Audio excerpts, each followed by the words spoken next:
Hello दोस्तों, कैसे हो आप लोग। आज इस वीडियो में बेसिकली हम बात करने वाले हैं इकोनॉमिक के मोस्ट लाइकली क्वेश्चंस के बारे में, जो कि एचएससी बोर्ड 2024 और उसके पहले भी बहुत सारे क्वेश्चन जो पूछे गए हैं मोस्ट लाइकली क्वेश्चंस के अंदर मैंने इंक्लूड कर दिया हुआ है, ताकि आप जब इकोनॉमिक के पेपर्स लिखो तो आपको डेफिनेटली ये सब क्वेश्चन मिल जाएंगे। तो आप ये सब क्वेश्चन अपने लिए तैयार कर सकते हो एचएससी बोर्ड एग्जामिनेशन 2023 एंड 2024, यानी कि बोर्ड जो है वो 2024 का है, लेकिन एकेडमिक ईयर आपका 2023 एंड 24 का है। याद है कि ये इकोनॉमिक सब्जेक्ट्स का इंपॉर्टेंस है। इससे पहले जो ओसीएम सब्जेक्ट का इंपॉर्टेंस था ये मैंने आपको प्रोवाइड कर दिया हुआ है 12th वाले बच्चों के लिए, तो आप उस वहां से पढ़ाई कर सकते हो। देखिए ओसीएम का जो मैंने बताया था वो हर एक चैप्टर में से 5 क्वेश्चंस मोस्ट इंपॉर्टेंट जो हर बार पूछे जाते हैं और डेफिनेटली वो आते ही हैं एग्जाम्स में। तो सेम उसी तरीके से यहाँ पे हम इकोनॉमिक के बारे में डिस्कस करने वाले हैं। तो आप लोग क्या कर सकते हो, अपने टेक्स्ट बुक में इसको मार्क कर सकते हो या इसका पीडीएफ आप डाउनलोड कर सकते हो, लिंक मैंने डिस्क्रिप्शन बॉक्स में दे दिया हुआ है। चलिए स्टार्ट करते हैं। यहाँ पे जिन बच्चों ने अभी तक अपनी पढ़ाई स्टार्ट नहीं की है, देखिए अभी तो 1 मंथ बचा हुआ है आपके बोर्ड एग्जाम आने में, तो आप अपने एग्जाम्स की तैयारी कर सकते हो मेरे थ्रू दिए गए क्वेश्चंस के बेसिस पे। देखिए गाइस, ये जो मैं क्वेश्चन बनाता हूँ यहाँ पे बहुत सारे पेपर्स को एनालिसिस करके फिर बनाता हूँ और चेक करता हूँ क्या ये सब क्वेश्चन आपको पूछे जाएंगे या नहीं जाएंगे। ठीक है, यानी कि मैं पहले तो टेक्स्ट बुक को भी एनालिसिस कर लेता हूँ और कुछ पेपर्स को भी एनालिसिस कर लेता हूँ। जैसे कि हम सुनते हैं कि 5 ईयर्स के जो पेपर्स होते हैं उसमें से भी कुछ ना कुछ क्वेश्चन बनते हैं। देखिए मैं पेपर इसलिए एनालिसिस करता हूँ कि किस टाइप के क्वेश्चन बनते हैं और कितने टाइप के और क्वेश्चन आपको पूछे जाते हैं और किस तरीके से पूछे जाते हैं। ठीक है, क्योंकि इकोनॉमिक में ऐसा होता है कि क्वेश्चंस आपको मालूम होता है, लेकिन समटाइम कैसा होता है कि क्वेश्चन को थोड़ा सा ट्विस्टेड कर देते हैं। ठीक है, इसकी वजह से बच्चे कंफ्यूज हो जाते हैं। सेम क्वेश्चन होता है लेकिन थोड़ा सा ट्विस्टेड कर देते हैं। ठीक है, आपका सेम सोल्यूशन सब कुछ होता है। इसीलिए यहाँ पे मैं आपके लिए इकोनॉमिक के मोस्ट लाइकली क्वेश्चंस को लेके आया हूँ। ठीक है, हम स्टार्ट करेंगे यहाँ पे identify and explain the concept से। इसके पहले जो होता है वो आपका ऑब्जेक्टिव क्वेश्चंस होते हैं। ऑब्जेक्टिव जैसे कि मैंने आपको, अगर आपने मेरा ओसीएम का वीडियो देखा होगा तो मैंने आपको वहां पे भी कहा था और यहाँ पे भी यही बोलूंगा कि टेक्स्ट बुक में जितने ऑब्जेक्टिव है सबको रिफर कर लीजिए। यहाँ तक कि आप 21 सेट भी ले लीजिए, ताकि आप इकोनॉमिक में आने वाले ऑब्जेक्टिव्स को इजी तरीके से कवर कर सको। 20 मार्क्स के आपके ऑब्जेक्टिव्स होते हैं, याद रखिए इकोनॉमिक के अंदर। देखिए और आपके टेक्स्ट बुक में इतने ऑब्जेक्टिव क्वेश्चन नहीं दिए गए जो एग्जाम्स में आते ही हैं। तो 21 set is the better for you, या आप अदर वेबसाइट पे भी जाके चेकआउट कर सकते हो कि आपको ऑब्जेक्टिव कहाँ कहाँ से मिल जाएंगे। लेकिन मेरे ख्याल से आप 21 सेट रेफर कीजिए इकोनॉमिक के ऑब्जेक्टिव्स के लिए, राइट ना। और ओसीएम बीके या मैथमेटिक्स या अदर सब्जेक्ट्स के लिए आपको 21 सेट की नीड नहीं है। हाँ, जो बच्चे हिंदी और इंग्लिश में थोड़ा सा वीकर है या कमजोर है, ठीक है, जो नहीं जानते कि आंसर किस तरीके से लिखा जाता है, ठीक है, सारांश कैसे लिखा जाता है या समरी कैसे लिखी जाती है, राइट ना।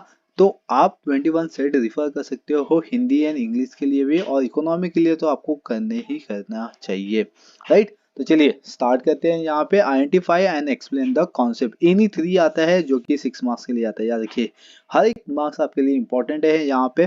तो टोटल यहाँ पे देखो मैंने 16 क्वेश्चन बनाए जो मोस्ट लाइकली क्वेश्चन आपके पेपर में पूछे जाते हैं।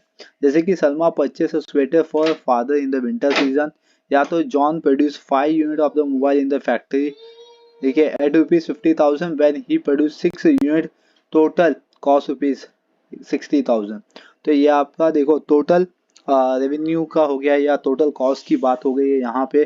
तो यहाँ से आप ले सकते हो, जैसे कि Gauri collected the information about the sales of the particular firm. देखिए ये माइक्रो इकोनॉमिक का पार्ट हो गया है।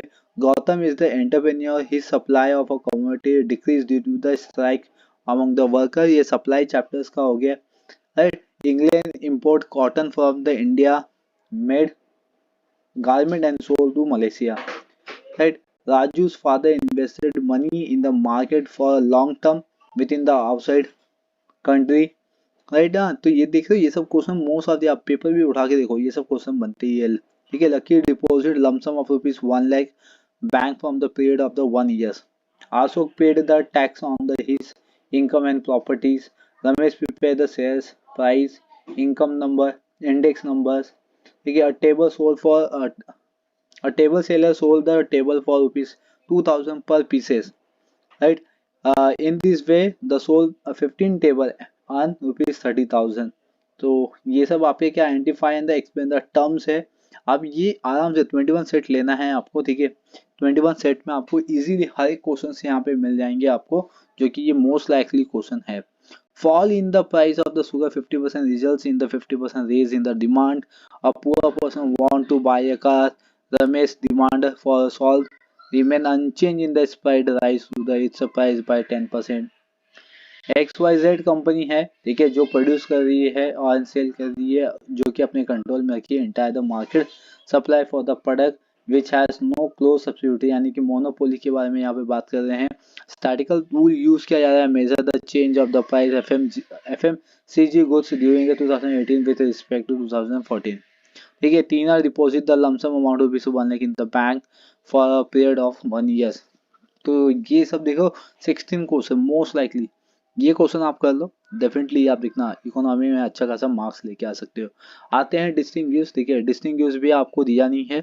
डिस्टिंग्विश का आपको चाहिए तो एक लिंक मिल जाएगा डिस्क्रिप्शन बॉक्स में, वहां से आप इसको फॉलो कर सकते हो पूरा डिस्टिंग्विश, ठीक है। यहाँ पे जितना देखो सब डिस्टिंग्विश आपको मिल जाएगा, जितना आपके टेक्स्ट बुक में भी गिवन नहीं है। तो जैसे कि माइक्रो इकोनॉमिक, मैक्रो इकोनॉमिक, ये आपके टेक्स्ट बुक में गिवन है। Slicing method and lumping method, ठीक है।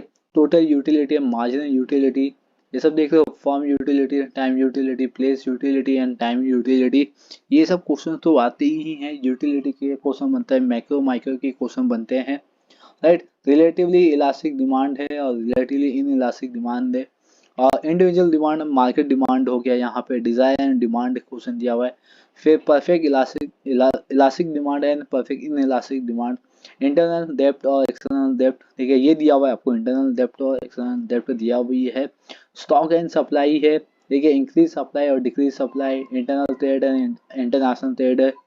प्राइस इंडेक्स नंबर हो गया, क्वांटिटी इंडेक्स नंबर है, डायरेक्ट टैक्सेस है, इनडायरेक्ट टैक्सेस है। सिंपल हो गया या वेटेड इंडेक्स नंबर से क्लास, यूनिटरी और रिलेटिवली इलास्टिक डिमांड है, deposit demand and time deposit. तो ये जितने भी यहाँ पे डिस्टिंग्विश दिए गए, ये सब के मैंने डिस्टिंग्विश आपको दे दिए गए हैं, ठीक है। लिंक मैंने डिस्क्रिप्शन बॉक्स में दे दिया हुआ है, वहां से आप इसको रिफर कर सकते हो, वहां से आप इसको डाउनलोड करके भी अपने पास रख सकते हो। चलिए, तो आप भी आते क्वेश्चन नंबर 3 पे, जो कि आपका आंसर द फॉलोइंग आता है। एनी 3 करना होता है 12 मार्क्स के लिए। अभी आप बोलोगे सर 16 क्वेश्चन आप दे रहे हो, मैं यहाँ पे मोस्ट लाइकली क्वेश्चन दे रहा हूँ जो कि हमेशा एग्जाम में पूछे ही जाते हैं, ठीक है। यहाँ पे बहुत सारे क्वेश्चन ऐसे कि जो रिपीट भी हुए हैं। तो जैसे देख सकते हो कि आपको any 5 determinant of the demand बताना है, exceptional of law of supply है, फीचर्स ऑफ माइक्रो या मैक्रो इकोनॉमिक हो गया, इंपॉर्टेंस हो गया माइक्रो या मैक्रो इकोनॉमिक का, फीचर ऑफ यूटिलिटी और टाइप्स ऑफ यूटिलिटीज है यहाँ पे, effective demand and types of demand है यहाँ पे, ठीक है। Explain the types of price elasticity of demand है, ज्योमेट्रिक मेथड हो गया, मेजरिंग ऑफ इलास्टिसिटी डिमांड, ठीक है। और फीचर्स ऑफ मोनोपोली कंपलसरी आते ही है। Various steps involve in the construction of the index number हो गया, इंपॉर्टेंस ऑफ इंडेक्स नंबर है, रोल ऑफ फॉरेन ट्रेड है, प्रॉब्लम ऑफ मनी मार्केट है, राइट। और 2 सेक्टर मॉडल है इसमें, circular flow of national income, क्योंकि ये चैप्टर नंबर 7 है, नेशनल इनकम तो इम्पोर्टेंट ही है। Non tax sources of the revenue of the government है, एनी 4 करना है इसमें से। रेशो परसेंटेज मेथड है, measuring the price elasticity of demand. ये बच्चे बोलने से इतने इतने सारे क्वेश्चन हमें हम कैसे एक महीने में पूरा कर पाएंगे। डोंट वरी, मैं आपको बताने वाला हूँ वीडियो के लास्ट में कि आपको कितने चैप्टर करने चाहिए, कितने चैप्टर्स आपको स्किप कर देने चाहिए, राइट। तो लेकिन इसके पहले हम यहाँ पे इंपॉर्टेंट क्वेश्चन देख लेते हैं। टोटल 6 क्वेश्चन बनते हैं। अभी आते हैं हम क्वेश्चन नंबर 4 पे, ठीक है, जो कि आपका अग्रीड और डिसअग्रीड है, ठीक है। विथ रीजन आता है, 3 करना होता है और 12 मार्क्स के लिए होता है। इस क्वेश्चन कैरियर 4 मार्क्स है। तो जैसे कि स्कोप ऑफ मैक्रो इकोनॉमिक हो गया है, राइट। फिर no exception to the law of diminishing marginal utility हो गया, ठीक है। A change in the quantity of a commodity demanded, change in the price of the other quantity demand refers to the income elasticity of demand, ठीक है। ये सब आते हैं। फिर इसमें index number can be constructed without base years हो गया, या obligatory functions in the only functions of the government है। balance of the trade and balance of the payment are not different concept। commercial bank performance हो गया। फिर price is the only determinant of the demand, ठीक है। ऐसे बहुत सारे part है यहाँ पे। तो यहाँ पे 8 क्वेश्चन है एग्रीड एंड डिसएग्रीड में। जो कि आप इजीली कवर कर सकते हो। आंसर द फॉलोइंग, जो कि बड़े क्वेश्चन है, 8 मार्क्स के लिए आते हैं, 2 क्वेश्चन अटेम्प्ट करना है, 16 मार्क्स के लिए ये हो गया है। इसमें भी मैंने 9 क्वेश्चन को ही इसमें इन्वॉल्वमेंट किया हुआ है, जो कि मोस्ट लाइकली क्वेश्चन है। तो ज़्यादा क्वेश्चन इसमें बनते नहीं है, इसीलिए जितने भी क्वेश्चन आप मुझे लगा आ जाएंगे इसमें बोर्ड में, और जितना मैंने सब्जेक्ट को रिफर किया है और मैंने पेपर को रिफर किया है, तो उसके बेसिस पे यहाँ पे मुझे 9 क्वेश्चन ऐसे मिले जो आपके 8 मार्क्स में बन सकते हैं। जैसे कि एक तो हो गया law of diminishing marginal utility, यानी उसका अजम्पशन हो गया, फंक्शंस ऑफ आरबीआई हो गया यहाँ पे, ठीक है, और परफेक्ट कंपटीशन विथ फीचर्स हो गया। या तो फिर प्रैक्टिकल या थ्योरेटिकल, इसमें से कोई क्वेश्चन मत है, दोनों नहीं करना है, प्रैक्टिकल या theoretical.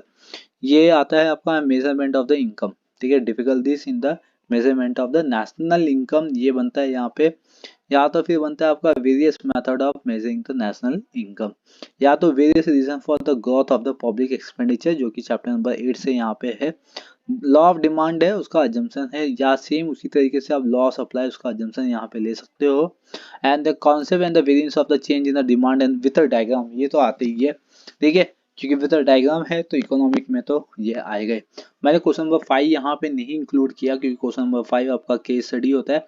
Case study in the sense कि आपको 3 कॉन्सेप्ट उसमें आते हैं, जैसे कि आपको टेबल दिया होता है, या तो आपको कॉलम दिया होता है, और आपको एक पैसेज दिया होता है। मतलब 3 कॉन्सेप्ट है, एक टेबल है, एक डायग्राम है, और पैराग्राफ है। ये 2 में से कोई सॉल्व करना होता है, ठीक है, 3 में से कोई 2 सॉल्व करना होता है, और उसको आपको एक पैसेज वाला बहुत इजी होता है कि आपको पैसेज में से आंसर ढूंढ के लिखना होता है। और एक आपको टेबल होता है, टेबल में क्या करना होता है आपको, कुछ ये एक्टिविटी बेस्ड क्वेश्चन गिवन होता है, और उसके बेसिस पे कुछ क्वेश्चन दिया होता है, उसको सिर्फ आपको टेबल को देखना है और क्वेश्चन को सॉल्व कर देना है, ठीक है। और एक आता है आपको डायग्राम, डायग्राम को आपको आइडेंटिफाई करके सिर्फ उसका नेमिंग करना होता है, तो आपको 4 मार्क्स मिल जाएंगे, यानी कि 8 मार्क्स के लिए क्वेश्चन यहाँ पे बनते हैं। देखिए, जो प्रीवियस ईयर के क्वेश्चन पेपर्स है उसको मैंने एनालिसिस किया हुआ है, उस पर भी मैंने वीडियो बनाया है कि आपको किस तरीके से इकोनॉमिक के पेपर से लिख सकते हो, ठीक है, क्या क्या कंटेंट आने चाहिए उसके अंदर, इकोनॉमिक के पेपर्स के अंदर क्या क्या उसके सोल्यूशन है, और किस तरीके से हमें आंसर लिखना चाहिए, ए टू जेड, यानी कि पेपर सोल्यूशन मैंने पूरा बता दिया हुआ है, जिसका लिंक मैंने डिस्क्रिप्शन बॉक्स में दे दिया है, ताकि आप इकोनॉमिक के पेपर्स को रिफर कर सको प्रीवियस ईयर के। और यहाँ पे जो मैं 2024 के पॉइंट ऑफ व्यू से मोस्ट लाइकली क्वेश्चन बनने वाले हैं वो मैंने आपको प्रोवाइड कर दिया है। अब ये वीडियो आपके लिए बहुत ही ज़्यादा यूजफुल होगा, क्योंकि आप अपने बोर्ड की तैयारी कर रहे हो। तो चलिए मैं आपको पहले ये बता दूं कि आपको कितना चैप्टर्स इकोनॉमिक के अंदर करना है, ठीक है। बेसिकली देखिए, अभी अपने पास कितना चैप्टर्स है, 1 से लेके 10 तक चैप्टर्स है, राइट। तो इसमें जो मोस्ट इंपॉर्टेंट अभी तक आपने जितना भी मैंने मोस्ट लाइकली क्वेश्चन आपको बताया, ये आपको 1 से लेके 7 के इन बिटवीन ज़्यादातर क्वेश्चन बने हुए हैं, ठीक है, मतलब फर्स्ट चैप्टर से लेके 7 चैप्टर तक। और इसके बाद के जो चैप्टर्स है, जैसे कि चैप्टर नंबर 8 से लेके 9 10, ठीक है, इसमें ज़्यादा क्वेश्चन बनते नहीं है, राइट ना। अभी तक हमने मोस्ट लाइकली क्वेश्चन देखा, तो आपके लिए मोस्ट इंपॉर्टेंट क्या रहेगा, आप ज़्यादातर फोकस किस पे करो। देखो, 1 महीना है आपके पास, ज़्यादा कोई टाइम भी नहीं है, और प्रिपरेशन आपको एक सब्जेक्ट के नहीं करने हैं। देखिए, आपको टोटल 6 सब्जेक्ट के प्रिपरेशन करने हैं, तो इसीलिए आप जब इकोनॉमिक को याद करोगे तो मोस्ट ऑफ दी आप क्या करो कि 1 से लेके 7 चैप्टर्स के ही इन बिटवीन रहना, उसके बाद की चैप्टर्स थोड़ा सा स्किप भी करोगे तो कोई दिक्कत नहीं आएगी। लेकिन बस इतना याद रखिए, जो ऑब्जेक्टिव्स है आपके, वो आप पूरे 10 के 10 चैप्टर्स को ही करोगे, ठीक है, क्योंकि ऑब्जेक्टिव्स में आप अपने 20 मार्क्स इजीली कवर कर सकते हो। हाँ, आप ये कह सकते हो कि क्वेश्चन नंबर 2 जो आपका आइडेंटिफाई है, जितना मैंने 16 क्वेश्चन दिया है, इसको पूरा फॉलो अप कर लीजिए, देखिए आराम से आपका क्वेश्चन नंबर 2 कवर हो जाएगा, ऑब्जेक्टिव्स आपका कवर हो जाएगा।